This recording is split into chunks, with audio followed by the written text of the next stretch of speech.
अस्सलाम वालेकुम। Business TV के मुअज़्ज़ज़ नाज़रीन, जो हमें ये कह रहे थे कि ईद के लिए ख़ास चीज़ लेकर आए और मुनासिब कीमत पे लेके आए, तो ये आपके लिए एक ऐसी चीज़ लेके आए हैं, ऐसा लिबास लेके आए, ऐसा ड्रेस लेके आए जिसमें आपको लॉन कॉटन में आपको प्रिंटिंग जो डिज़ाइन है वो मिलेगा। यहाँ पे आप देख सकते हैं, आपको दुपट्टा मिलेगा, कुर्ता मिलेगा, इसके साथ ट्राउज़र मिलेगा। दुपट्टा जो है वो आप देख सकते हैं, ये दामन का दुपट्टा है, डिजिटल प्रिंटिंग है और इसमें हमारे पास 6 कलर्स अवेलेबल हैं। आपको इसमें जिंक कलर मिलेगा, पास्ता कलर मिलेगा, इसमें रेड येलो कलर मिलेगा जो कि आपको नज़र भी आ रहा है। ठीक है, ये तमाम कलर्स अवेलेबल हैं। आपके लिए ख़ास ईद के ऑफर है, डिस्काउंट पे आपको ये ड्रेस मिलेगा, आप अपने लिए ख़रीद सकते हैं या अगर अपने घर वालों को ईदी देना चाह रहे हैं तो आप ये ड्रेस ज़रूर ख़रीदें। इसमें 6 कलर बड़े ही प्यारे प्यारे मौजूद हैं। आप सिर्फ कमेंट करें या व्हाट्सएप जो नंबर हम दे रहे हैं उस पर हमें मैसेज करें, हम आपको सारी डिटेल बताएंगे और मुनासिब कीमत, बाजार से भी मुनासिब कीमत पे आपको हम डिलीवर करेंगे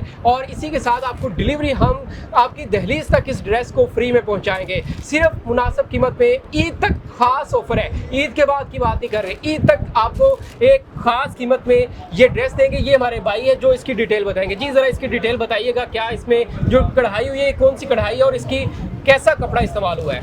अल्हम्दुलिल्लाह ये लॉन कॉटन में बना हुआ है और मशीनों में कढ़ाई हुई है, मशीनी कढ़ाई है ये, और गले पे भी ऐसे ही काम हुआ है जैसे नीचे हुआ है, फ्लैपर पे भी काम है ऐसा जैसे नीचे काम हुआ है। ठीक है, डायमंड दुपट्टा इसका। ठीक है, डायमंड दुपट्टा जो आप देख सकते हैं, बड़ा ही इसके साथ यानी कि सज रहा है। आप ये ड्रेस खरीदने के लिए बिजनेस टीवी के साथ कांटेक्ट कर सकते हैं। हमारे दिए गए व्हाट्सएप नंबर पे कांटेक्ट करें, इंशाल्लाह हम आपको ये ड्रेस पहुंचाएंगे।